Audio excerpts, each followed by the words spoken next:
안녕하세요. 안녕하세요. 네, 만나서 반갑습니다. 여러분들과 앞으로 식품위생을 같이 공부해 나갈 김지연입니다. 자, 우리가 이제 2003년 또 식품위생직, 식품위생을 대비하기 위해서 또 이제 첫 시간을 맞이했는데요. 항상 첫 시간에는 앞으로 우리가 어떻게 수업을 진행할 건지, 여태까지 어떤 시험 문제들이 출제되었는지 그런 것들을 이제 간략히 설명을 하고 항상 지나갔었는데요. 이제 그런 것들을 하다 보니까 제가 맨날 이렇게 판서를 해야 될 것들이 많아지더라고요. 그래서 이번에는 이제 PPT 파일로 해가지고 이제 우리 어떻게 앞으로 수업이 진행이 될지, 그다음에 어떤 출제 문제들이 이렇게 나왔었는지, 기출 문제들이 나왔었는지 이런 것들을 한번 짚고 넘어가도록 할게요. 자, 우리 오리엔테이션은요 크게 세 가지로 나눠서 진행이 될 건데요. 첫 번째는 여태까지 나왔던 기출 문제들을 분석해 드릴 거예요. 그래서 경기, 경북, 경남을 중심으로 이제 뭐 분석을 해 드리는데 주로는 경기 위주라고 보시면 돼요. 그래서 경북이나 경남은 제가 이제 직접 가서 시험을 본 지가 한 2020년도부터였지만 경기도는 2013년도부터거든요. 그래서 벌써 이제 그 자료들이 좀 많기 때문에 아무래도 경기 위주로 이제 기출 경향을 분석해 드릴 겁니다. 그다음에 뭐 이렇게 각각의 기출 경향도 분석해 드리지만 종합적으로 봤을 때 문제들이 어떻게 흘러가고 요즘에는 어떤 문제들이 나오는지, 그런 문제에 대해서 어떻게 우리가 대비를 하면 되는지를 또 이렇게 한번 같이 그 기출 경향을 분석하면서 설명을 좀 드리고요. 그 다음에 이제 이런 것들을 대비하기 위해서 우리가 2023년 식품위생직을 대비하기 위해서 우리가 식품위생이 한 1년 동안 어떻게 수업이 진행이 될지 그 커리큘럼을 두 번째 설명을 드릴 거예요. 그래서 대략적으로 우리가 앞으로 1년 동안 이렇게 수업이 진행이 된다라고 이제 설명을 드릴 거고요. 그 다음에 이제 마지막이 우리 오늘 이제 수업 진행할 기초식품 이론이죠. 그래서 우리가 식품위생 이론 수업이 앞으로 어떻게 진행해 나갈지를 한번 설명을 드리고 본격적으로 수업이 진행이 될 겁니다. 근데 이거 하는데도 좀 시간이 걸릴 거예요. 왜냐면 기출 경향 분석하거나 이런 걸 하다 보면은 조금 이제 시간이 흘러갈 수가 있는데요. 자, 먼저 우리가 기출 경향 분석을 하는 거에 앞서서 제일 먼저 이제 보는 게 바로 경기도인데요. 그러니까 경기도에 관련된 자료가 가장 많다 보니까 이제 경기도 위주로 먼저 살펴볼게요. 자, 2013년부터 2022년까지는 제가 다 완벽하게 분권을 해서 직접 가서 이제 시험을 볼 수가 있다 보니까 이제 완벽하게 좀 문제를 보곤 했는데 그 이전 문제들도 갖고 있긴 합니다. 근데 그 이전 문제들은 수험생들이 올려놓은 거다 보니까 완벽한 복원이다 보다는 이제 뭐 이런 유의 문제들이 나왔다라는 정도였거든요. 자, 그러면 이제 경기도 식품위생 경력경쟁이죠. 경력경쟁 기출 경향들을 한번 보면은요, 우리 책의 그 진도에 맞춰서 이렇게 구성이 되어 있잖아요. 그래서 제일 먼저 보시면 식품위생의 계용이 법규인데요, 한 문제도 안 나올 때도 있어요. 한 문제도 안 나올 때도 있지만 많게는 세 문제가 한 번에 동시에 출제가 되기도 해요. 그러니까 복불복인 거예요. 그렇다고 해서 이게 안 나올 수도 있다고 해서 이걸 안 보고 넘어갈 수 없다는 거예요. 왜냐하면 출제자가 누구냐에 따라서 세 문제까지도 출제가 될 수가 있기 때문에요. 항상 기본적으로 우리가 이거는 평균적으로 시험 문제가 나올 수 있다라는 생각을 가지고 공부하셔야 돼요. 왜냐면 우리가 그렇죠. 이거는 뭐 몇 점 이상만 보면 합격하는 그런 시험 문제가 아니라요. 다른 사람보다 하나 더 맞아야지 합격할 수 있는 시험이다 보니까 한 문제도 놓칠 수가 없어요. 자, 그래서 우리가 식품위생의 계용이 법규도요. 많게 나오는 건 항상 많게 나온 걸 생각을 하셔야 돼요. 많게 나오면 세 문제가량이 나오기 때문에 이 부분도 공부를 충분히 해둬야 된다라고 보시면 됩니다. 그 다음에 여기도 마찬가지로 주로 경기도에서도 나왔던 시험 문제 유형, 뭐 다른 타 교과에서 나왔던 것들 위주로 좀 많이 살펴볼 거고요. 자, 그 다음에 두 번째 식품과 미생물 파트인데요. 적게는 두 문제, 좀 많게는 몇 문제까지 나와요? 5문제예요. 그러니까 여기가 많이 나올 적에는 5문제까지 나와요. 그러니까 식중독 다음으로 가장 많이 나오는 파트라고 생각하시면 돼요. 그러니까 우리가 공부하는 데서 보면은요, 식중독 파트가 제일 중요하고요. 그 다음으로 중요한 파트가 바로 식품과 미생물 파트다라고 생각해 주시면 됩니다. 그래서 식품과 미생물 파트에서요, 특히 경기도 시험 문제에서 좀 많이 나왔던 것들은 어떤 거냐면요, 위생지표균 자주 나옵니다. 위생지표균, 오염지표균에 관한 거라든지, 그 다음에 살균소독법들 있죠. 그런 살균소독법에 관한 거라든지, 그 다음에 미생물의 생육조건, 이런 것들이 좀 그 경기도 시험에서는 좀 빈도수가 높게 출제된 편이라고 생각하시면 됩니다. 자, 그 다음에 이제 식중독 파트인데요. 식중독은 세균성, 바이러스성, 화학성, 자연독, 곰팡이독, 우리 이렇게 나눠서 공부를 하는데, 봤더니 좀 많은 분량을 차지하는 파트가 어디예요? 세균성과 화학성 식중독 파트라고 생각을 하시면 돼요. 자, 그래서 세균성하고 바이러스성은 적게 나오면 2문제지만 많게는 4문제까지 출제가 되는 파트입니다. 자, 그래서 많이 나오면 4문제죠. 그래서 세균성 식중독 파트도 이 정도. 근데 그럼 이게 세균성 식중독도요. 시험 문제에 그 유행이 있어요. 한동안 세레우스가 한참 2010년대 중반 때에는요. 세레우스가 막 한참 자주 나왔어요. 그러다 황색 포도송 두균도 꾸준히 나왔고, 근데 요즘 추세는 뭐냐면 종합 문제예요. 다음 중 세균성 식중독 균들에 대한 감염용 식중독 균들에 대한 설명으로 옳은 것을 찾아라. 이런 형태가 요즘엔 더 많이 출제되는 편이다라고 보시면 돼요. 그래서 문제도요 트렌드가 있어요. 경향이 있다라고 보시면 돼요. 자, 그 다음에 화학성은 한 문제에서 많게는 5문제까지 출제될 수 있는 파트. 그래서 의외로요, 이 식품위생직의 식품위생에서는요, 화학성이 되게 중요한 파트로 자리 잡고 있어요. 그러니까 왜냐면 다른 쪽에서는 화학성 식중독이 그렇게 많은 문제가 출제가 안 되거든요. 다른 그 세균성 식중독보다. 근데 식품위생직의 식품위생에서는요, 의외로 화학성 식중독 문제가 은근히 많이 나온다라고 보시면 돼요. 그래서 되게 다양한 문제가 출제가 됩니다. 그리고 깊이 있는 문제도 많이 나와요, 여기서. 여러분들이 이름을 잘 들어보지 않았던 이름들도 되게 흔하게 나오는 파트라고 보시면 돼요. 자, 그 다음에 자연독, 곰팡이독이 있는데요. 그럼 뭐 자연독이라든지 곰팡이독 같은 경우는요, 자연독은 뭐 적게 나오면 한 문제도 안 나올 때도 있어요. 정말 근데 딱 한 번이었어요. 원래 자연독은 평균 한 문제 이상이라고 생각하시면 되는 곳인데 딱 한 번만 자연독이 안 나왔었고요. 평균적으로 한두 문제 정도는 출제된다라고 보시면 돼요. 근데 많이 나올 적에는 3문제. 근데 3문제도 그러니까 아예 안 나오거나 3문제 나오는 건 극히 드물다고 생각하시면 되고요. 평균적으로 보통 한두 문제 출제된다라고 생각하시면 됩니다. 자, 그 다음에 곰팡이독도요. 보통 평균 한 문제예요. 평균 한 문제고 정말 간혹 가다가 많이 나오면 2문제까지 출제될 수 있다라고 생각하시면 될 것 같습니다. 자, 그 다음에 이제 그래서 얘네들을 합쳐보니까 평균적으로 몇 문제예요? 8에서 11문제여서 평균 한 10문제 정도는 식중독이었고, 우리 20문제 따왔잖아요. 그래서 20문제 중에 50%가 다 식중독에서 거의 출제된다. 그만큼 가장 중요하고 여러분들이 철저히 공부해야 될 파트라고 생각하시면 될 것 같습니다. 자, 그 다음에 이제 감염병 파트인데요. 감염병도 마찬가지. 아예 안 나올 때도 있지만 많이 나올 때는 3문제. 그러니까 평균 한두 문제 정도가 출제되는 파트예요. 그러니까 아예 안 나오거나 3문제까지 나오는 건 극히 드물죠. 어쩌다 한 번이라고 보시면 되고요. 평균적으로는 한두 문제 정도 출제된다라고 보시면 돼요. 자, 그 다음에 기생충 및 위생동물들, 여기도 마찬가지. 하나도 안 나오는 건 극히 드물어요.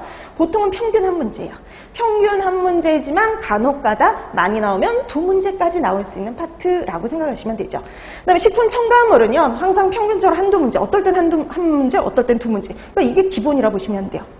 자, 그 다음에 식품위생검사 파트. 이게 정말 식품위생검사 파트도 마찬가지인데 하나도 안 나올 때는 또 있지만 많게는 2문제까지 나올 때도 있는데 작년에도 2문제가 출제가 됐어요. 근데 작년 2문제는 다 독성 검사와 관련된 시험 문제가 출제가 됐습니다. 그만큼 여러분 그 경기도 식품위생직의 식품위생검사 파트는요, 주로 나오는 게 독성 검사 파트라고 보시면 돼요. 독성 검사가 주로 나오고요. 그 다음으로 나오는 게 미생물학적 검사예요. 화학적 검사 있잖아요. 화학적 검사는 옛날 2010년도 이전에는 되게 많이 나왔지만 지금 현재는 하나도 2013년도 이후로는요, 한 번도 화학적인 검사가 나온 적이 없습니다. 자, 그래서 2013년도 이후로는요, 주로 독성 검사, 그 다음에 미생물학적 검사, 그 다음에 한 번 나왔던 게 이물과 관련된 검사가 나온 적이 있어요. 자, 그 다음에 해썹이죠. 여러분, 뭐, 해썹 같은 경우는 하나도 안 나올 때도 있지만, 많이 나왔을 땐 2문제, 그러니까 평균 한두 문제 정도라고 생각하시면 돼요. 요즘에 거의 평균적으로 한 문제 정도 나오고요. 많이 나올 때는 2문제가량이 출제된다라고 생각하시면 돼요. 자, 그 다음에 GMO하고 위해 분석, 위해 평가를 묶어놨는데, 여기는 매번 나오는 파트는 아니고, 여기도 이제, 이렇게 어쩌다 한 번씩은 거의 번갈아요. 2개가 동시에 나오지는 않고요. 보통 GMO가 나오면 위해 평가 쪽이 안 나오고, 위해 평가 쪽이 안 나오면 GMO가 안 나와요. 그래서 위해 평가가 나오면 GMO가 안 나오고, 그래서 보통 이제 평균 한 문제 정도 출제가 된다라고 보시면 됩니다. 둘 중에 하나가. 자, 그다음에 식품 영업소의 위생 관리는요, 경기도 문제는 이 파트가 중요도가 좀 떨어지는 파트예요. 안 나올 때도 있지만 2문제 나올 때도 있다고 이렇게 표시가 되어 있잖아요. 근데 실질적으로는 대체적으로 다 안 나왔어요. 딱 2번. 딱 두 번만요. 2문제가 출제가 됐었어요. 그래서 보통 평상시에는 나오지 않다가 2019년도 하반기하고요. 2020년도 2019년도 상반기하고 2019년도 상반기, 그다음에 2020년도 딱 2번만 2문제가 출제가 됐고요. 그 다음에 한 번도 출제가 된 적이 없어요. 그래서 어쩌다 한번 정말 출제자가 나 여기서 내야지라는 생각을 가지고 내지 않으면 잘 안 나오는 파트가 식품영업소위생관리 파트라고 생각하시면 됩니다. 자, 그래서 경기도에서는 이 부분이 좀 출제 빈도가 좀 낮은 편 이렇게 볼 수가 있죠. 자, 그래서 이렇게 출제 경향을 봤더니 이제 문항수들을 이렇게 해서 봤더니 가장 중요한 파트는 여전히 식중독 파트라고 생각하시면 되고요. 그 다음으로 중요한 게 이제 식품과 미생물 파트라고 생각하시면 됩니다. 그 다음에 나머지는 골고루 이제 공부를 하시면 되는데, 근데 그 중에서도 이제 중요도가 떨어지는 파트가 있어요. 여기요, 위생동물. 2013년도 이후로 딱 2번 시험 문제가 나왔거든요. 그래서 그다음에 식품영업소 위생관리도 딱 2번 나왔죠. 그래서 중요도가 좀 위생동물이나 식품영업소 위생관리는 경기도 시험 문제에서 조금 중요도가 떨어질 수 있다라고 생각을 해주시면 될 것 같습니다. 자, 이렇게 해서 이제 뭐 이런 것들을 보면은 여러분들이 이제 조금 더 여러분들이 집중해서 공부해야 될 파트 이런 것들이 보여지죠. 자, 그러면 이 경기도 경력경제의 기출 경량들을 여태까지 이제 문항수로 중요도를 좀 따져봤다면 나오는 문제 유형에 대한 특징들을 좀 한번 볼 건데요. 어떤 특징들이 있느냐? 첫 번째, 기본 문제도 나오지만 플러스 알파, 심화 문제도 많이 나온다는 거예요. 그러니까 이게 되게 재밌는 게 뭐냐면 2010년도 이전에는요. 시험 문제가 되게 많이 어려웠다 이렇게 느껴질 정도로 기본 문제 한 15문제, 16문제 정도밖에 출제가 안 되고요. 플러스 알파, 심화 문제가 한 4, 5문제가 출제가 됐어서 되게 어려웠거든요. 근데 최근 들어서는요. 그게 많이 완화됐어요. 그래서 보통은 기본 문제가 17문제에서 많게는 19문제.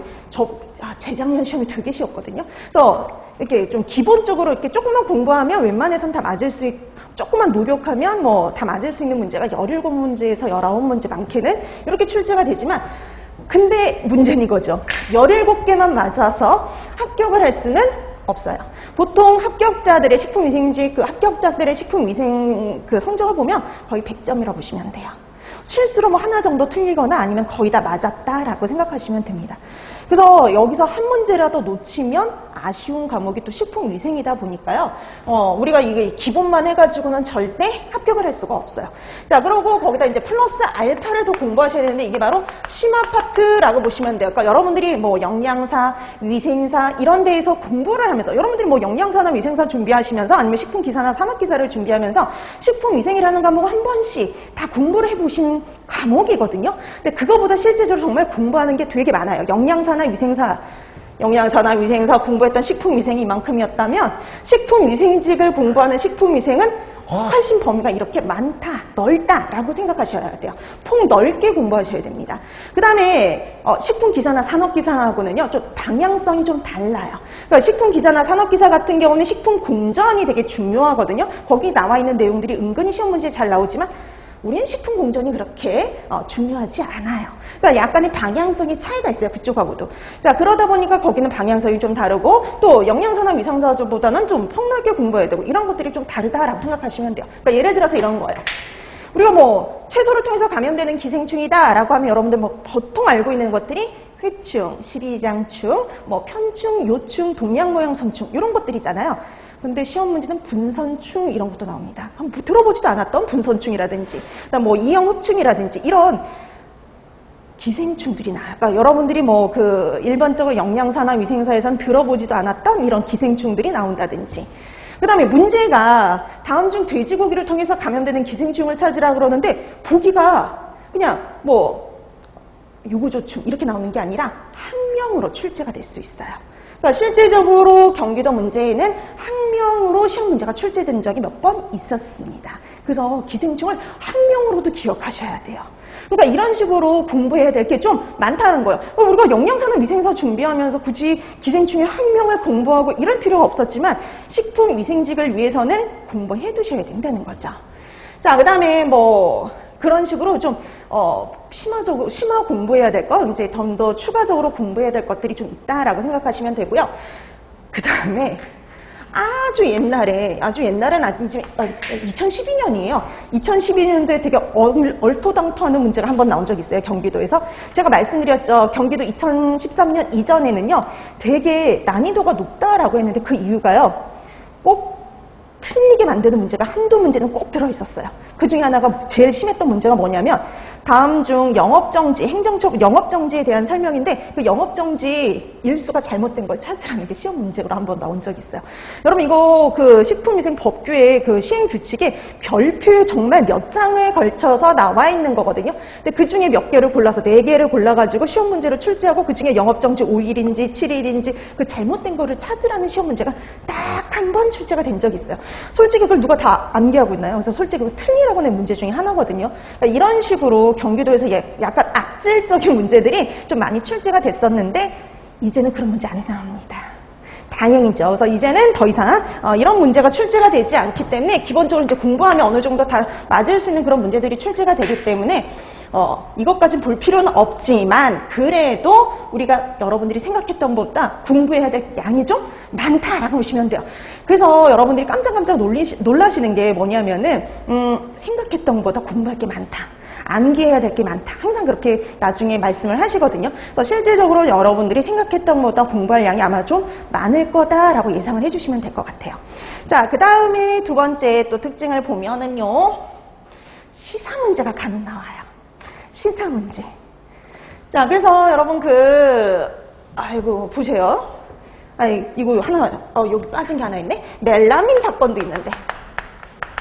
여러분, 멜라민 파동 혹시 기억나세요? 이거 전 세계적으로 문제가 됐던 멜라민 파동인데, 여러분, 중국에서 제조한 분유, 육아용품, 여기서 멜라민이 함유가 되어 있어가지고요. 중국 애기들 뿐만 아니라 전 세계에서 문제가 된 적이 있거든요. 왜냐면 그런 탈지 분유나 이런 게 과자 같은 거 제조하는데 들어가는 경우가 많아요. 과자, 초콜릿 이런 것들. 그래서 우리나라에서도 검출이 됐었는데 전 세계적으로 문제가 된 적이 있어요. 그 전 세계적으로 문제됐던 그 시점에서 유일하게 시험 문제가 나왔던 거 경기도요. 그 이후로는 요즘에는 이제 멜라민도 다른 지역에서도 시험 문제에 보기로 나오지만 예전에 그렇게 나왔던 건 경기도밖에 없었어요. 그 다음에 식품 알레르기와 관련된 것도 시사 문제로 나온 적이 있었는데 2014년도에 그때 그 전에 무슨 사건이 있었냐면 카레를 먹은 초등학생이요 뇌사 상태에 빠진 사건이 있었어요. 그게 바로 식품 알레르기 때문에 발생했던 사건이거든요. 그러니까 그럴 때 나오면은 바로 문제가 나와요. 자, 그 다음에, 판매가 금지된 동물의 고기라든지 조개젓도 그런데, 조개젓은 예를 들면은요, 3년 전이요. 3년 전에 여러분 A형 간염 환자가 갑자기 급증했던 사건이 있었거든요. A형 간염 환자가 작년보다 한 6, 7배 환자가 증가했던 사건이 있는데, 그때 원인 식품이 조개젓이었어요. 그래서 조개젓으로 인해서 발생했던 경구감염병을 찾는 문제가 시험 문제로 출제가 된 적이 있습니다. 자, 이런 식으로 좀 크게 문제가 됐던 사건이 있잖아요. 이렇게 크게 문제가 됐던 사건은 시험 문제로 출제가 되는 경향이 좀 보여진다라고 생각하시면 돼요. 그래서 경기도는 이렇게 시사적인 것도 좀 생각을 하셔야 되는데 근데 여러분 작은 사건 굳이 다 이렇게 막 캐가지고 보실 필요 절대 없어요. 이렇게 작은 사건은 아니고요. 정말 전 세계로 문제가 된다든지 우리나라에서 큰 문제가 발생했다든지 이런 것들이 간혹 출제가 되는데 그런 문제가 발생하면 벌써 저는 수업 시간에 얘기를 하기 때문에요. 이때도 벌써 조개젓 사건이 있었을 때 수업 시간에 다 설명을 했었던 거거든요. 그러니까 이런 뉴스로 되게 크게 이렇게 터지는 사건들을 한 번씩 언급을 하니까요. 그때 언급을 할 때 한번 생각을 해두시면 됩니다. 그럼 아니면은 이제 솔직히 그런 큰 사건이 우리나라에서 매년 발생하는 건 아니잖아요. 그러니까 그런 거 발생할 때 이제 그런 걸 감안해서 한번 그것도 연계해서 한번 봐두시면 좋다라는 거죠. 자, 그 다음에 세 번째 특징을 보시면은요. 그 다음에 보기를 잘 읽어야 된다. 그 다음에 가장 옳은 답을 찾아야 된다. 이것도 나중에 지금 이제 이런 시간에는 크게 상관이 없어요. 이런 시간에는 그냥 일반적인 것들을 공부하니까 상관이 없는데 나중에 이제 문제풀이에 들어가면 되게 중요한 게 바로 이거예요. 보기 잘 읽기, 가장 옳은 답 찾기 이거요. 이게 왜냐하면 특히 이 경기도 문제는 치사 문제들이 되게 많이 나와요. 전체 문장 중에 단어 하나만 딱 바꿔요. 단어 하나만 딱 바꿔서 틀린 문장을 만드는 경우가 되게 많아요. 자, 그렇기 때문에 되게 보기를 잘 읽어야지만 정답을 찾아갈 수 있는 문제들이 많기 때문에 그런 것들을 좀 유의해서 읽어야 된다라고 생각하시면 됩니다. 그런 의미라 보시면 돼요.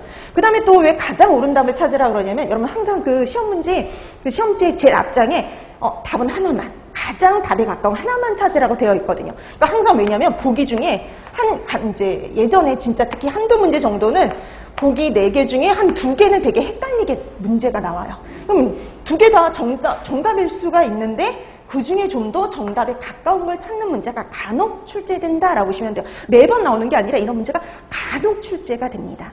그래서 이런 문제들을 연습을 이제 문제풀이 때 가서 한다라고 생각하시면 됩니다. 그래서 문제풀이 때 이 중에 가장 옳은 답을 찾는 연습을 할 거예요. 자, 그래서 이런 것들도 이제 그런 좀 난해한 문제가 간혹 출제될 수 있다라고 생각하시면 되고요. 마지막 작년 이제 시험 문제의 특징인데요. 작년이란다. 올해 시험 문제 2022년 기출 문제의 특징. 이게요. 기준이 좀 나왔어요. 기준.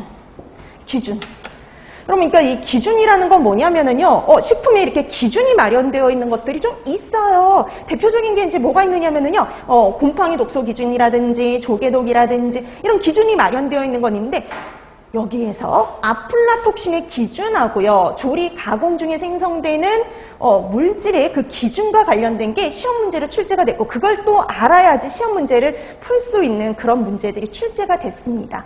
근데 작년에 여기만뿐만 아니라 경북에서도 그런 기준들이 나왔거든요. 그래서 언제 한 번은 이런 기준들이 시험 문제 출제가 되겠지라고 생각을 했는데, 올해 경기도 시험 문제에서 이렇게 기준, 수치가 정확하게 나왔어요. 수치가 정확하게 나온 거예요.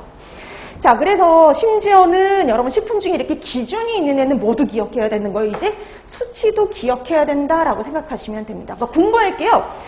횟수가 이렇게 늘어날수록요, 공부할 게 점점 증가해요. 그래서 공부해야 될 것들이 점점 많아진다고 생각하시면 됩니다. 자, 그다음에 또 새로운 용어들도 많이 나왔죠. 그래서 뒷값은 여러분들이 미생물 시간에도 공부했던 거긴 한데, 그럼 뒷값 같은 거, 여태까지 식품위생에서 나오지 않았던 그런 뒷값이라든지, 그다음에 고이트린 같은 거, 우리 그건 문제풀이 때 했던 단어긴 한데요. 그러니까 다른 지역에서 나오지 않았던 이런 단어들, 그다음에 이런 용어들도 여기 경기도에서는 이런 식으로 자꾸 영역을 넓혀가고 있다라고 보시면 돼요. 그래서 정말 넓게 공부하는 게 필요해요. 이거 우리 정말 이거 안 나오겠지 이게 아니라요. 항상 우리는 이런 게 나올 수 있다라는 가능성을 가지고 열어두고 폭넓게 공부하는 자세가 필요하다라고 항상 생각해 두시면 될 것 같습니다. 자, 그다음에 이제 우리 경북 지역도 한번 간단하게 살펴보시면은요. 여러분 경북 우리랑 상관없는데? 이거 아니거든요. 왜냐면 여러분 요즘 문제는 돌고 돌아요. 문제는 돌고 돌기 때문에 저쪽에서 나왔던 문제가 우리 쪽에서 나올 수 있는 거예요. 그래서 항상 다른 지역, 타 지역에서 나왔던 기출 문제들도 꼭 확인해 두셔야 됩니다. 자, 근데 경북은 제가 2021년부터 시험을 보러 다녀가지고요. 모여있는 자료가 몇 개 안 돼요. 그래서 그 전까지는 수험생들이 올려주신 것들이 있는데 그런 것들도 대략적으로 알고는 있지만 정말 그건 대략적인 거거든요. 정확하게 보관한 건 2021년, 2022년 건데요. 보시면 여기도 식품위생의 계용이 법규가 하나도 안 나온 적도 있지만 한 번도 안 나오고 한 번은 3문제가량이 나왔다라고 생각하시면 되는데 2021년엔 하나도 안 나왔는데 2022년에는 3문제가 이렇게 나왔어요. 그러니까 경북에서 2021년에 안 나왔으니까 우리 올해도 안 나오겠지 이게 아니에요. 그러니까 우리가 이번에 안 나왔으니까 다음에는 나올 가능성이 있다 이렇게 항상 생각해 두셔야 됩니다. 자, 그래서 안 나왔다고 그 다음에도 안 나오는 거 절대 아니라는 거 항상. 자, 그다음에 식품과 미생물 파트 보시면은요, 이 식품과 미생물 파트도 그냥 2-3문제 정도 출제가 되고요. 그다음에 식중독도 거의 비슷하죠. 경기도처럼 제일 많이 나오는 파트가 식중독 파트입니다. 자, 근데 여기 보여지는 것처럼요. 여기는 곰팡이독은 항상 한 문제지만 자연독은 좀 많이 나오는 편이고요. 그 다음에 세균성이나 화학성은 경기도하고 비슷한 분량이 출제가 되죠. 그래서 식중독 파트는요, 거의 어디서나 비슷하게 출제되는 경향이 높아요. 그러니까 다른 공개 경쟁에서도 마찬가지로 기본적으로 이제 평균적으로 많이 출제가 된다라고 생각하시면 됩니다. 자, 그 다음에 이제 감염병 파트는 한두 문제, 기생충은요, 여기서 딱 아예 안 나오기도 했어요. 그래서 안 나오기도 하고 한 문제 정도. 그러니까 감염병에서 2문제 나오면은 기생충에서 안 나올 가능성도 있어요. 아니면은 다른 쪽에서 많이 나오면 좀 이제 기생충을 안 나오는, 왜냐면 기생충이 옛날에는 우리나라에서 많이 발생을 했지만 요즘엔 거의 발생을 안 하잖아요. 그러다 보니까 기생충과 관련된 게 중요도가 예전보다 많이 좀 떨어진 편입니다. 그래서 나오면 한 문제, 그 다음에 안 나오면 하나도 안 나올 수도 있다라고 생각하시면 돼요. 그 다음에 여기도 마찬가지. 위생동물과 관련된 시험 문제는 정말 어쩌다 한번 나오는 파트라고 생각하시면 되고요. 식품 첨가물 한두 문제, 그 다음 식품위생검사. 여기 보세요. 경북은요, 2년 동안 한 번도 안 나왔어요. 그런데 우리 2년 동안 안 나왔으니까 경북 다음에도 안 나오겠지? 이게 아니라 안 나왔으니까 그 다음에는 나올 가능성은 항상 있다라고 열어두셔야 돼요. 그래서 안 나왔으니까 공부 안 해야지가 아니라 그래도 기본적인 건 봐야지가 돼야 돼요. 자, 그 다음에 해썹. 여기는 평균 한 문제가 출제가 됐고요. 그 다음에 여기는 여기도 위해평가 문제가 출제가 됐었는데요. 올해 아예 안 나오거나 이제 뭐 위해평가 나오고 이렇게 했고요. 그 다음에 식품 영업소유 관리, 위생관리도요. 얘도 매번 나오는 파트는 아니고 어쩌다 한 번씩 나오는 파트. 그러니까 앞쪽에서 문제가 많이 나오잖아요. 그럼 뒤쪽에서 많이 안 나온다고 보시면 돼요. 자, 그러면 경북 경력 경쟁의 시험 문제의 특징을 좀 몇 가지 살펴보면은요. 첫 번째. 와, 경기도요. 여러분 시험 문제 보면 깜짝 놀라시는데요. 문제가 되게 길어요. 그러니까 문항들이 엄청 길어요. 그러니까는 긴 문제들이 좀 많아요. 그래서 한 절반가량은 긴 문제들인데 그 긴 문제들의 문장들이 상당히 긴 게 경기도 문제의 스타일이다라고 보시면 돼요. 그러니까 그에 비해서 경북은요. 문제가 되게 간단해요. 그래서 되게 긴 문장도, 긴 문제들도 좀 간단하게 옳은 거 옳지 않은 거 찾으라는 문제도 문장들이 그렇게 긴 편이 아닙니다. 자, 그 다음에 두 번째 특징이 뭐가 있느냐면요. 되게 재밌는 게 2021년, 2022년 시험 문제를 보고 깜짝 놀랐던 게 어디서 많이 봤던 문제들이 많아요. 그 어디서 많이 봤던 문제들이 예전에 경기도에서 나왔거나 경북 시험에서 나왔거나 다른 타 지역에서 나왔던 시험 문제하고 겹치는 유사한 문제들 너무 많다. 그리고 이렇게 보시면 돼요. 그래서 좀 다른 이런 데서 나왔던 문제들과 좀 비슷한 문제들이 다수 출제가 됐어요. 그러니까 경기도도 마찬가지로 그 교육청도 마찬가지고 기본적으로 우리에서 안 나왔던 문제가 타 지역에서 나왔던 문제가 이렇게 다시 이렇게 좀 나오는 그런 특징들이 좀 있습니다. 자, 그 다음에 세 번째들을 보시면은요, 2021년, 2022년, 이제 새로운 문제들 보시면, 여기 쪽이 좀 특이한 조금 출제자가 깊이 파는 이런 특징들이 있거든요. 그러니까 여러분 이게 보면은, 시험 문제를 보다 보면, 출제자가 바뀌었나봐, 이렇게 느껴질 때가 간혹 있어요. 그래서 중간중간에, 왜냐면 이렇게 문제하는 출제 스타일이 완전히 바뀌는 경우가 있거든요. 그 다음에 이렇게 출제자가 항상 똑같지 않아요. 그래서 출제자들이 이렇게 바뀌는 경우가 생기는데, 근데 여기는 지금 2021년, 2022년 보니까, 그 전에도 그렇고, 자연독 있죠. 자연독에서 좀 기본적인 문제도 나오지만 다른 쪽하고 좀 이렇게 다루지 않는 그런 독소들도 좀 많이 나오는 편인데요. 그 중에 하나가 독버섯의 독성분에 우리 흔히 나오는 뭐 무스카리딘 이런 게 아니라요. 환각작용을 보이는 거. 그러니까 환각작용을 보이는 독성분, 독버섯의 독성분을 찾으라든지 그 다음에 다른 지역에서 나오지 않았던 보기로 나왔던 그런 독버섯의 독성분이 나온다든지 하는 좀 여기는 그런 독특한 문제들이 좀 출제가 되는 편이고요. 그 다음에 드디어 이제 식품 알레르기 표시가 나왔어요. 작년이 아니라 2022년에. 그러니까 우리가 아까 경기도에서 식품 알레르기 자체가 출제가 됐었다라고 했었잖아요. 그래서 그때 그 뇌사 사건이 빠졌을 때 그 칼에 의해서 칼에 들어간 우유가 문제였거든요. 자, 그 우유를 먹고 뇌사 상태에 빠진 그 사건이 발생을 했기 때문에 저는 이제 그때 이제 그 사건이 발생을 했던 것도 그때 강의 시간에 얘기를 했었거든요. 하면서 이쪽 문제가 아마 나올 거다라고 했고 그 나오는 거의 예상이 표시 대상이 나올 거라고 전 예상을 했거든요. 근데 그때는 표시 대상이 아니라 식품 알레르기 자체가 시험 문제에 출제가 됐고요. 이번에 드디어 식품 알레르기 의무 표시 대상과 관련된 시험 문제가 경북에서 출제가 됐어요. 자, 그래서 이렇게 우리가 좀 이런 표시 대상들이 되는 것들, 구분하는 문제들, 이런 것들 간혹 출제될 수 있는 문제들이라고 보시면 돼요. 자, 그 다음에 여기도 마찬가지 아까 경기도에서도 왜 식품에 있는 기준이 마련되어 있는 거 있잖아요. 그런 게 나왔다고 말씀드렸죠. 근데 경북에서도 나왔어요. 경북에서도 그러니까 2022년 올해 시험 문제 중금속 기준이 시험 문제가 출제가 됐습니다. 그래서 이렇게 그 해에 이렇게 기준이 나왔다 그러면 다른 지역에서도 충분히 나올 수 있는 문제의 유형이라고 생각하시면 될 것 같아요. 그래서 이제는 이제 식품에 들어있는 이제 식품에 이렇게 마련되어 있는 그런 기준들은 놓치지 않고 다 마련되어 있는 것들은 다 어떤 것들이 마련되어 있는지, 기준이 마련되어 있는지 확인해 두실 필요가 있다라고 보시면 돼요. 자, 그 다음에 반복적으로 나오는 문제 중에 하나가 바로 뭐냐면 식품별 부패 미생물인데 이걸 왜 얘기를 하냐면 다른 지역에서는 이 식품별 부패 미생물에 대해서 되게 자세히 나오지 않아요. 보기들이 자세히 나오지 않은데 이쪽 경북 스타일은 좀 자세히 나오는 편. 그러니까 우리가 뭐 우리 다 수업 시간에 다 하긴 해요.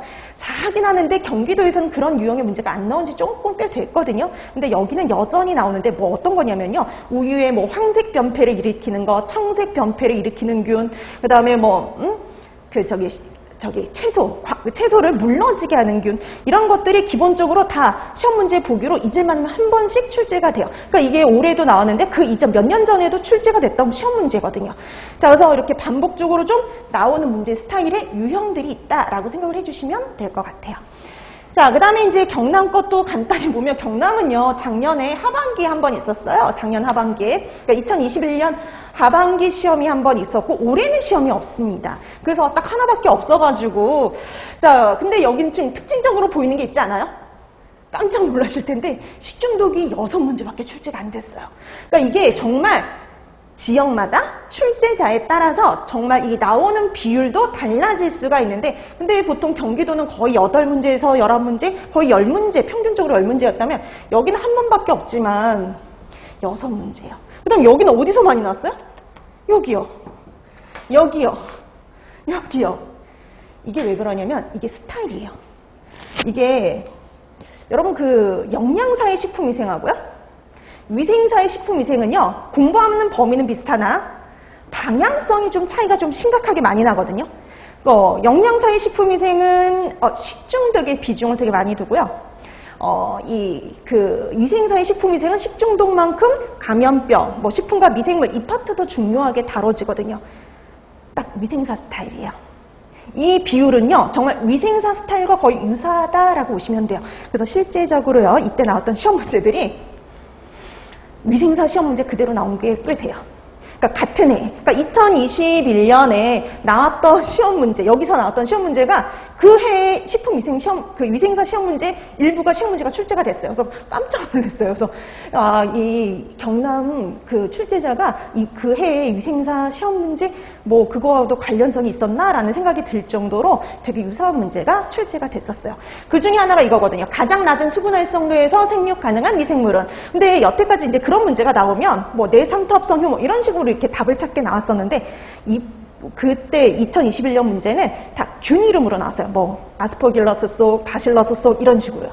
근데 그런 비슷한 문제가 똑같이 위생사에서도 나왔다는 거죠. 자, 이런 식으로 위생사하고 이런 유사한 문제가 나왔는데 그러면 이렇게 수준이 되게 높진 않잖아요. 근데 항상 이런 문제만 나오는 거 절대 아니죠. 자, 그래서 이런 기본 문제도 나오지만 여기서도 플러스 알파 문제가 나왔었거든요. 자, 그러면 다른 데서 잘 안 나왔던 문제? 그러니까 우리가 수업 시간 다 해요.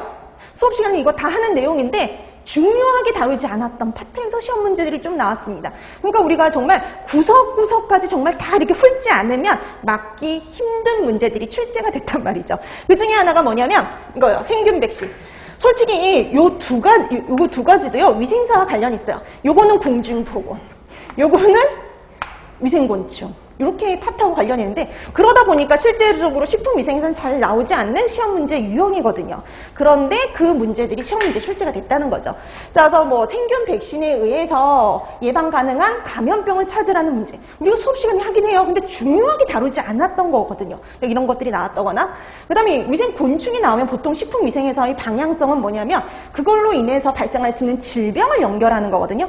그걸로 인해서 발생하는 어떤 식품의 피해, 질병 이런 것들이 보통 연계되거나 아니면 예방법이 연계돼서 출제가 되는데 아주 특이한 문제가 나왔어요. 좀 식품위생과는 거리가 먼 문제, 완전 변태하는 거 찾으라고요.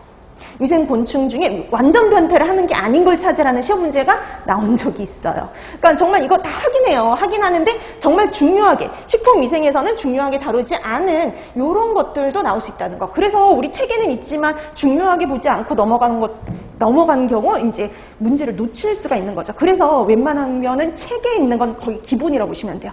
책에 있는 건 모두 기본. 그렇기 때문에 책에 있는 건 기본적으로 다 공부해야 될 내용이라고 생각하시면 됩니다. 자, 그 다음에 우유의 신선도 검사인데요. 뭐, 우유의 신선도 검사 우리 흔하게 해요. 근데 보통 이거죠. 다음 주 우유의 신선도 검사인 것은, 신선도 검사가 아닌 것은 보통 요 정도의 문제거든요. 보통 나오면. 근데 여긴 또 구체적인 문제가 나왔어요. 우유의 신선도 검사 중에서 세균수를 간접적으로 측정할 수 있는 방법인데 그 방법은 이라는 게 시험 문제였습니다. 그런 식으로 다른 시험 쪽에서 이렇게 좀 시험 문제 잘 안 나왔던 것들 있죠. 그런 것들이 좀 출제됐었다라고 보시면 돼요. 근데 이것도 솔직히 근데 답을 찾기는 어렵진 않아요. 왜냐면 그 보기 중에 우유의 그 신선도 검사법은 하나밖에 없었거든요. 자, 이런 식으로 좀 경남 문제가 2021년에 하반기에 나왔던 경남 문제가 좀 이런 문제들이 좀 이렇게 식품위생에서 좀 벗어난 범위 안에 있긴 있지만 조금 중요도를 따지면 이렇게 벗어나는 문제들이 좀 나오긴 했는데 그러다 보니까 우리가 중요한 것만 보는 게 아니라 저기 구석에 있는 것들도 구석구석 공부할 필요가 있다라고 생각하시면 됩니다. 자, 그 다음에 이제 우리가 그러면 여태까지 나왔던 시험 문제들을 한번 토대로 해가지고 기출 경향을 종합적으로 분석을 해보고 그럼 이렇게 대비하자라는 건데요. 첫 번째, 아까도 말씀드렸죠? 타 지역 기출 문제라고 해서 그냥 한번 이렇게 듣고 넘어가는 게 아니라 타 지역에서 이런 문제들이 나왔었구나라고 꼭 훑어보라는 거. 왜냐면요, 이유가 있어요. 그 지역에서 나왔던 문제가 우리 지역에서 시험 문제로 출제가 될 수가 있거든요. 그래서 여러분 보세요. 위해평가의 순서 2017년 교육청에서 나오기 시작했는데요. 그러니까 이 위해평가와 관련된 시험 문제가 처음으로 나오는 거예요. 처음으로 나온 게 경기도가 아니라 교육청에서 시작했어요. 교육청에서 나왔던 문제가 그 다음에 2021년 경기, 그 다음에 바로 누가 받았어요? 경북이요. 그래서 경북 시험 문제 보고 항상 놀라는 게 타 지역에서 다 이렇게 어디서 한번 이렇게 최근에 나왔던 문제들이 나오는 경우가 좀 많았어요. 2021, 22. 자, 그 다음에 또 보시면은요, 판매 금지된 동물의 고기. 이게 그때, 여러분 지금도 그렇지만, 아프리카 돼지열병 아시죠? 그 아프리카 돼지열병이 우리나라에서 한동안 막 이렇게 처음 이제 유행하기 시작했던 그 시점이에요. 그 시점에 경기도에서 하반기 때 이게 시험 문제가 출제가 됐었거든요. 이때 2019년도 한참 시끄러웠을 때거든요. 근데 이게 왜 그 판매 금지된 동물의 고기와 관련해서 왜 연관해서 나오느냐? 아프리카 돼지열병에 걸리면요, 판매 금지가 되거든요. 그래서 판매 금지가 되는 그 질병을 찾는 문제가 2019년도 하반기 경기도에서 나왔는데 올해 또 어디서 나왔어요? 경북에서요. 이게 문제는요, 돌고 돈다라고 보시면 돼요.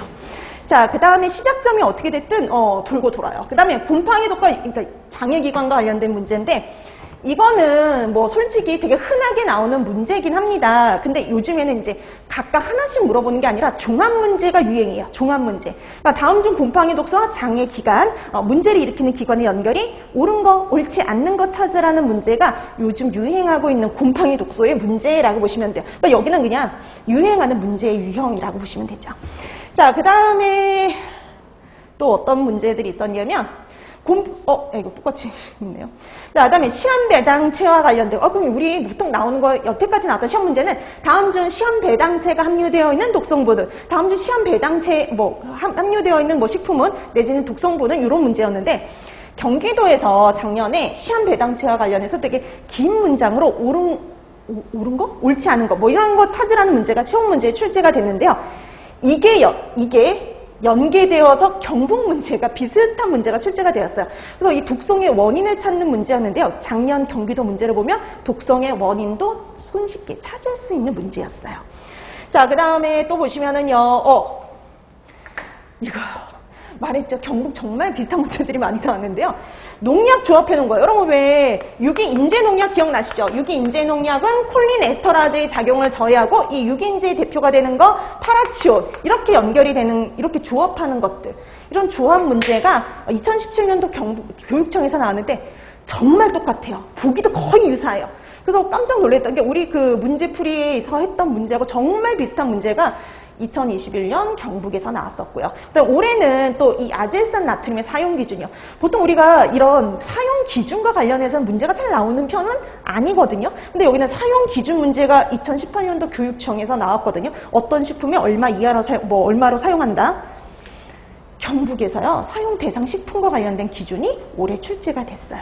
이런 식으로 비슷한 유형의 문제, 그러니까 우리가 문제풀이에서 이렇게 봤던 좀 이렇게 다른 데 나왔던 기출 문제가 되게 유사하게 해서 이렇게 출제가 된다는 거죠. 그래서 정말 타 지역의 문제가 나왔다고 해서 우리 지역이 아니라고 해서 그냥 이렇게 그냥 넘어가는 게 아니라 타 지역에서도 어떤 문제가 나오는지 꼭 보고 넘어갈 필요가 있어요. 자, 그 다음에도 거의 이렇게 비슷한 시기에 비슷한 유형의 문제가 많이 나왔죠. 보세요. 얘네들도 여러분 2021년에는요 경북이 먼저 시험을 봤어요. 그래서 경북에서 리케차에 의해서 발생하는 감염병이 나오는데 이 경기도에서 그 다음에 있었던 그 바로 한 달 뒤에 있었던 경기도에서도 비슷한 문제가 출제가 됐었죠. 자, 그다음에 뭐 피막제와 관련된 것도 그렇고요. 그다음에 올해는요. 경기하고 경북하고 좀 겹치는 문제들이 좀 있었는데요. 뭐 기준을 중요시한다든지, 그 다음에 또 하나가 식품의 변질이요. 솔직히 식품의 변질과 관련된 용어 문제는 딱 위생사 수준의 문제거든요. 네, 그래서 그런데 그런 문제들도 출제가 돼요. 자, 그래서 보면은 정말 맨날 어려운 문제만 나오는 게 아니라 정말 손쉽게 해결할 수 있는 문제들도 출제가 되지만, 그래서 기본적인 것도 그냥 기본으로 해야 되지만, 플러스 알파, 심화적인 내용도 시험 문제 당락을 결정하기 위해서 나오기 때문에요. 그런 걸 안 보고 넘어갈 수가 없어요. 자, 그래서 타격과 기출도 꼭 확인해 두자라는 거고요. 그 다음에 이제 두 번째가 그거예요. 기본. 우리 아까 말씀드렸죠? 난이도가 이제 많이 좀, 하향됐어요. 그래서 옛날보다 조금은 손쉬워지다 보니, 우리 나 시험 문제 괜찮은데? 그러니까는, 따로 준비 안 하고 내가 영양사, 위생사 했던 수준을 가지고 시험을 봤는데 17문제나 맞았네? 18문제나 맞았네?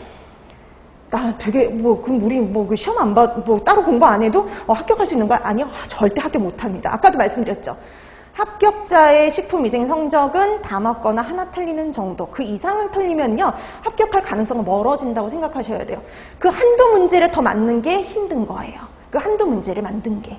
자, 그래서 그 알파, 심화와 관련된 한두 문제를, 그러니까 한 문제에서 세 문제를 한 문제에서 세 문제를 맞는 게 힘들다라고 보시면 돼요. 그래서 우리가 좀 어렵다라고 얘기를 하는 경우에는 한 세 문제 가량이요. 좀 심화해서 나오거나 좀 어렵게 출제가 된 경우 이번에 좀 출제 난이도가 높은 것 같아 이렇게 얘기를 하고요. 거의 뭐 한 문제 정도 이렇게 난이도 조정을 위해서 한 문제 정도가 조금 어렵게 나왔다 그러면 이번 문제 되게 쉬웠네 이렇게 얘기를 해요. 자, 그래서 이 난이도 같은 경우에는 매번 똑같은 게 아니라 약간씩 좀 차이가 있을 수 있다라고 보시면 되고요.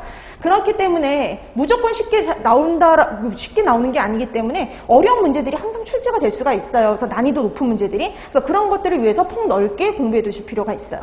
자, 그 다음에 아까도 말씀드렸죠. 여기서 안 나오니까, 올해 안 나왔으니까 내년에도 안 나올지 그거 아니에요. 오늘 안 나왔으니까 내년에는 나올 가능성이 있다라는 거예요. 자, 그 다음에 문항의 긴 문제들은요. 보통 시중에는 식품위생 교재 있죠. 거기서 출제가 돼요. 거기 있는 문장이 그대로 나와요. 그러니까 우리가 보면은 저도 그렇거든요. 그러니까 단원별 문제풀이 문제를 만들 때 저는 책을 가지고 와서 문장 수집이라는 거예요. 그래서 거기에 나와 있는 문장을 가지고 나중에 문제를 만들거든요. 근데 그건 저만의 스타일이 아니라 모든 일반적으로 문제를 출제하는 사람들의 스타일이에요. 짧은 문제는 상관이 없지만 긴 문항 같은 건 내가 새롭게 문장을 만들어내기가 어렵기 때문에요. 기존에 나와 있던 걸 보고 시험 문제를 출제해요. 그래서 보통 시험 문제가 좀 이렇게 문항이 길다. 그럼 보통 다 어떤 책에서 그대로 인용해서 가져온 거다라고 생각하시면 돼요. 그러다 보니까 매년 어디에서 이 사람이 출제자가 어떤 책을 보고 시험 문제를 출제했는지가 눈에 보여요. 왜냐면 그 문장들은 다 거기서 나온 것들이니까. 왜요? 그리고 책마다 사용하는 문장이 어때요? 다르기 때문에요. 자, 그래서 여러분들이 나중에 뭘 하면 좋으냐면요. 출간된 식품위생 교재, 가장 최근에 출간된 것들 중에 좀 유명한 것들이 있거든요. 그런 것들을 한두 개 골라서 독서하는 거예요. 그러니까 이건 뭐 달달달 외우라는 소리가 아니라 막 집중해서 보라는 소리가 아니라 우리 소설책 읽듯이 한 번씩 읽어보면 좋다라는 거죠. 이런 문장들이 있을 수가 있구나라고 한번 읽어보는 거. 왜냐면 우리는 책은 축약되어 있는 거잖아요. 축약되어 있는 거니까 우리가 좀 긴 문장으로는 이렇게 얘기를 할 수도 있구나라는 걸 한번 검토해보라는 거예요. 그래서 이거는 말 그대로 도움이 된다라는 거죠. 반드시 안 해도 돼요. 근데 도움이 될 수 있다라는 거고요. 이것도요, 그냥 처음부터 할 필요는 없고요. 나중에 여러분들이 어느 정도 기초 지식이 쌓인 다음에 해야지 효과가 있는 거지 지금처럼 식품위생 기본 이론에서는 할 필요가 절대 없는 거라고 보시면 돼요. 자, 이것도 언제 하는 게 좋은지 효과가 좋은지 그때는 이제 그 시점을 말씀을 드릴 겁니다. 자, 그다음에 출제 트렌드가 있다라는 건데요. 여러분 시험 문제도요 출제 트렌드 경향이 있습니다. 그렇죠? 출제 트렌드가 있어요. 유행이 있어요. 그래서 그 유행들을 조금 파악을 하면 이제 꼭 좀 봐야 되는 것들이 있는데, 그러니까 예를 들어서 화학성 식중독 같은 경우 요즘 몇 년 사이에 트렌드가 뭐냐면 내분비 장애 물질, 그 다음에 제조, 가공, 조리, 저장 중에 생성되는 물질과 관련된 문제들이요. 경기뿐만 아니라 경북, 교육청, 또 타 지역의 공개경제 이런 데서 되게 흔하게 나오는 시험 문제 유형이라고 보시면 돼요. 특히 화학성에서는 얘네들이 좀 많이 나와요. 비중이 높아요. 그러니까 거의 매년 나오다시피 할 정도로 자주 나오는 파트라고 생각하시면 됩니다. 자, 그 다음에 해석과 관련해서는 최근에 유행이 뭐였냐면요. 선행요건이요. 그러니까 선행 요건을 보면 저기 경기도, 예를 들어서 경기도 같은 경우에는요 2015년부터 선행 요건과 관련된 해썹의 선행 요건과 관련된 시험 문제가 출제되기 시작했는데요 2015년부터 2022년까지 5번이 출제가 됐어요. 그러면 그만큼 빈도수가 되게 높다는 거예요. 근데 올해는 경북에서 2022년도에는 경북에서 해썹의 선행 요건이 출제가 됐습니다. 또 그 이전엔 교육청에서도, 그 전에는 교육청에서도 출제가 됐고요.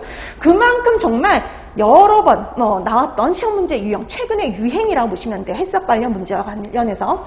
자, 그 다음에 올해 또 경량으로 볼 수 있었던 것 중에 하나가 기준과 관련된 거, 기준치. 그러니까 예전에 나오지 이렇게 않았던 기준치와 관련된 것들이 슬슬슬 시험 문제에 등장하기 시작했다는 거죠. 이게 처음 등장하기 시작하잖아요. 그럼 한 몇 년은 유행할 수 있다라고 생각하시면 됩니다.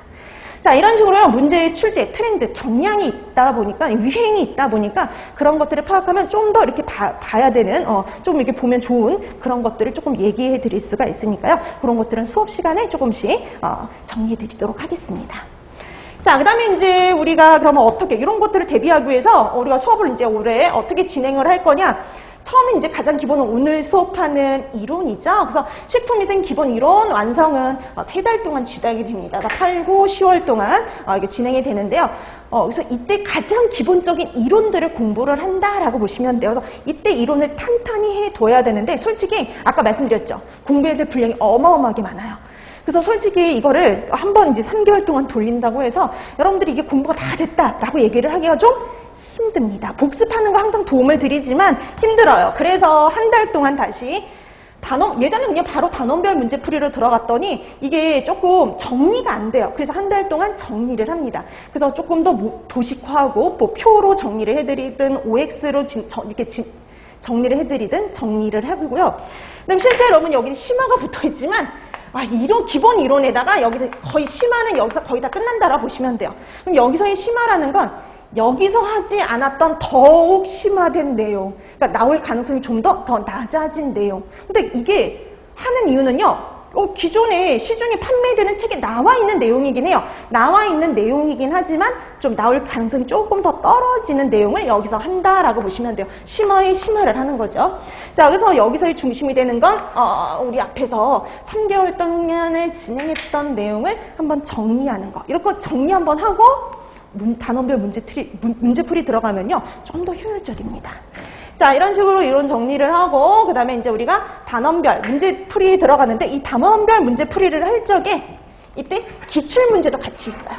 이 단원별 문제풀이에는 제가 만든 문제들도 있지만 기출문제들도 들어가 있기 때문에요. 그래서 다른 지역, 경기도 뭐 이렇게 여러 지역에 나왔던 시험 문제들의 유형이라든지 그런 내용들도 파악을 하고 관련된 문제들도 풀어보면서 각 단원별로 문제풀이가 2달 동안 진행이 될 거예요. 그러면 아까 그 말씀드렸죠. 기본 이론을 할 적에 우리가 굳이 책을 찾아가지고 읽어보고 할 필요 없다고. 오히려 헷갈리고요. 공부할 것만 많아가지고 포기하기 십상이에요. 그래서 우리가 아까 만약에 이제 그 식품위생 이론 교재들을 사서 한번 읽어볼 거라면은 보통 요 단계나 정리를 하는 단계나 아니면은 단원별 문제풀이 할 때요. 요때 그 책들을 읽어주면 더욱 효과적이에요. 그래서 이때는 벌써 할 필요는 없어요. 아직 기본도 안 돼 있는데 더 뭐 그 책을 읽어보면요 오히려 헷갈려요. 공부할 것도 많고 헷갈리니까 그런 책을 읽어볼 거면 요때 하는 게 적절하다라고 보시면 됩니다.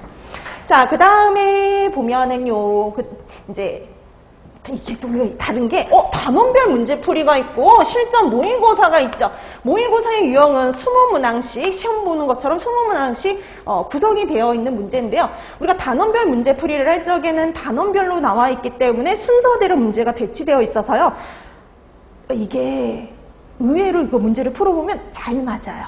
그게 근데 본인의 성적이라고, 본인의 성적이라고 생각하기 쉽상이지만 아니에요. 왜냐하면 이거는 앞에서부터 복습을 해 나가는 거다 보니까 맞을 확률이 높지만 요건 또 틀려요. 얘는 범위가 어때요? 처음부터 끝까지죠. 처음부터 끝까지 해서 딱 20문제만 나오다 보니까 내가 정말 자신 파트에서 문제가 많이 나왔으면 어때요? 높은 점수를 획득하겠지만 내가 모르는 파트에서 시험 문제가 나오면 어떨까요? 점수가 낮아질 수밖에 없죠. 그래서 여기에서는 정말 시험 문제를 어떻게 풀면 좀 더 잘 할 수가 있는지 그런 것들을 연습하는 단계. 정말 시험 문제를 풀어보면서. 그다음 여기서 해야 될 것 중에 하나가 더 있어요. 시간 확인하기. 내가 20문항을요 몇 분 만에 풀 수가 있는지를 꼭 확인하셔야 돼요. 왜냐하면 우리가 세 과목을 시험을 보잖아요. 뭐 경기도는 경력 경쟁이다 보니까 세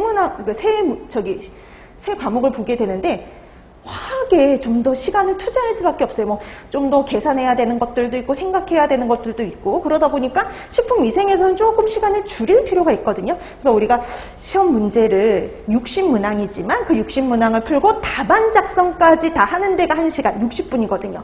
그러다 보니까 식품위생을 되게 이렇게 여유 있게 풀 시간이 안 돼요. 그래서 짧은 시간에 정확하게 푸는 연습도 이때 해두실 필요가 있는 거죠.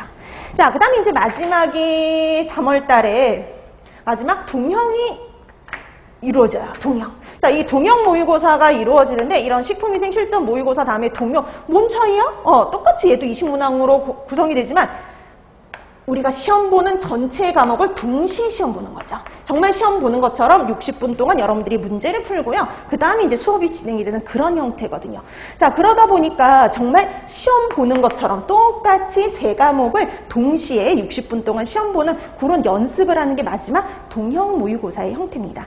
자, 이런 식으로 해서 우리가 1년간 식품위생 수업이 진행이 되는데요.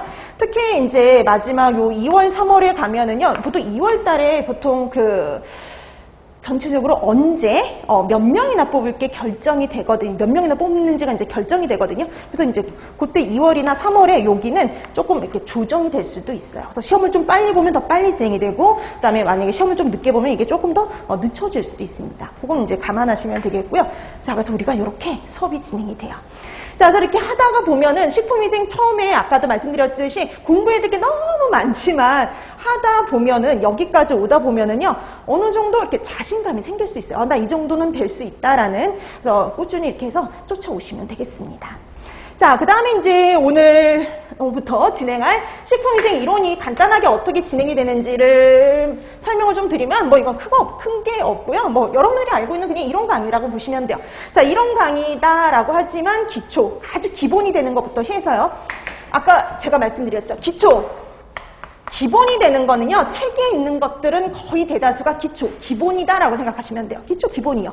그러니까 여러분들이 정말 구석구석에서 시험 문제가 출제가 되기 때문에 그런 것들을 구석구석 다 훑어볼 필요가 있어요.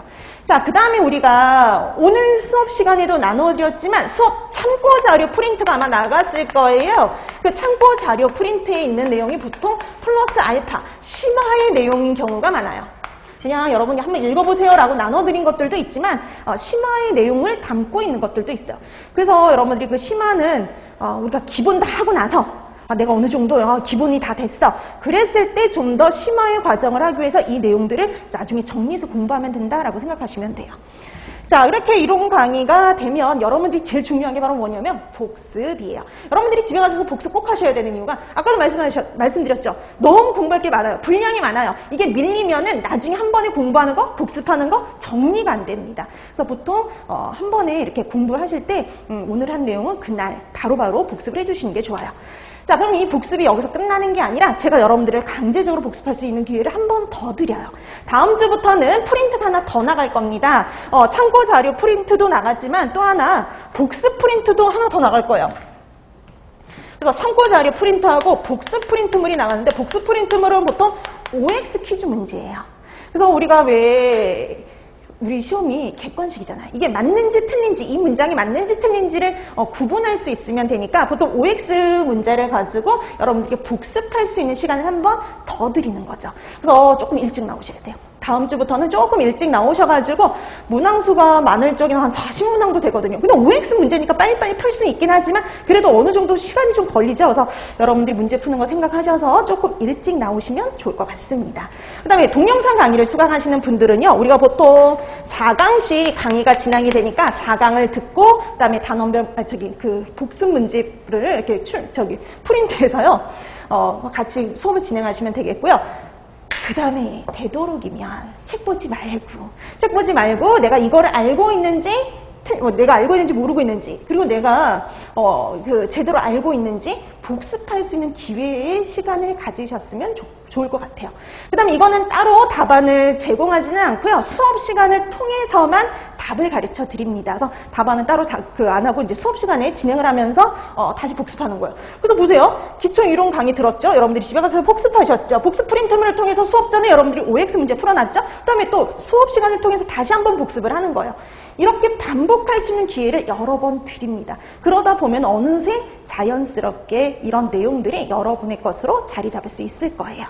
자, 이렇게 해서 여러분들이 식품위생 이론 강의가 진행이 된다라고 파악해 두시면 되겠고요. 자, 그 다음에 이제 수업 식품위생에 좀 도움이 될 것들을 한번 정리해 드렸는데요. 이건 오늘 나눠드렸던 참고자료 프린트 있잖아요. 참고자료 프린트 맨 마지막 장에 있어요. 맨 마지막 장에 식품의약품안전처 홈페이지라든지 이런 데서 도움이 될 만한 내용들을 더 적어놨으니까 한번 보시는데요. 여러분 식약처 홈페이지 정책정보에 가면은요. 식품공전, 식품첨가물 공전 이런 것들이 나와 있는데 솔직히 우리 책에 웬만한 건 다 있어요. 근데 내가 정말 나중에 따로 정보를 찾아보고 싶다 이런 분들이 꼭 있거든요. 그럼 그런 분들이 물어보세요. 그래서 어디 가서 찾아야 되는지 자 여기에 이렇게 다 나와 있다라고 보시면 되고요. 여러분 이 식품 공전에 있는 내용은요. 원래 이게 어디에 있던 거냐? 식품의 기준 및 규격에 있는 내용들을 정리해 놓은 거예요. 그래서 여기에 홈페이지에 있는 식품 공전의 내용보다 여기 법령 정보에 있는 이 내용이 좀 더 정확한 내용이에요. 그래서 거기에 이렇게 쓰여 있어요. 식품공정, 식품첨가물 공전에는 실제 내용과 다를 수 있다라고 적혀 있습니다. 밑에. 그래서 정확한 거는 여기 법령 정보에서 좀 더 정확한 내용을 찾을 수 있는데요. 여러분 식품위생법 그 다음에 시행령, 시행규칙 이런 것들 찾아보신 적 있으세요? 보통 그거 법제처에 들어가면 나오잖아요. 근데 식약처 홈페이지에도 나와 있어요. 근데 이거는 법제처에서 찾든 어디서 찾든 상관이 없어요. 동일한 내용이 나와 있어요. 근데 여러분 이게 간혹 이걸 물어보시는 분들이 있어요. 우리 수업 하다 보면은 식품의 기준 및 규격이라든지 안전관리 인증 기준이라든지 이런 거를 찾아보니까 법제처에서 찾아보니까 이런 내용이 안 나와요. 이렇게 질문하시는 분들이 있는데요. 이런 고시 내용들은요. 예를 들어서 식약처 고시인 경우는 식약처 홈페이지에만 내용이 게재가 돼요. 법제처에 나오지 않습니다. 그래서 고시 내용은 식약처에서 고시한 내용은 반드시 식약처 홈페이지에 들어가서 확인하셔야 된다라는 거 생각해 주시면 됩니다. 근데 솔직히 중요한 내용은 우리가 책에서 다 다루거나 아니면 여러분들에게 나눠드리는 프린트물에 거의 다 있다라 보시면 돼요. 근데 만약에 내가 나중에 따로 뭔가 좀 더 찾아보고 싶다라고 하면 그때 활용하시면 되는 겁니다. 자, 그 다음에 그 외에 식품안전나라라든지, 식품안전관리 인증원 홈페이지에도 이제 그런 내용들이 좀 나와 있는데요. 이런 것들을 좀 더 찾아보고 싶다라고 하시는 분들은 이런 내용들을 여기서 찾아볼 수 있다라고 참고해 두시면 될 것 같습니다. 자, 이건 말 그대로 여러분들이 나중에, 내가 여기 우리가 지금 공부했던 거 말고 더 찾아보고 싶어. 이럴 때만 활용하시면 되고요. 우리가 웬만큼 여기 나와 있는 내용들, 그냥 중요한 것들은 거의 다 수업 시간에 다루어진다라고 생각해 두시면 될 것 같습니다. 자, 이렇게 해서 우리가 식품위생 오리엔테이션을 진행해 봤는데요. 이제 오늘부터 이제 식품위생 이론 이렇게 시작하는 거, 그 다음에 앞으로 수업이 진행이 되는 거, 이런 내용들을 참고해 두시면 좋을 것 같습니다. 자, 우선 여기까지 하고요. 조금 쉬었다가 하도록 할게요.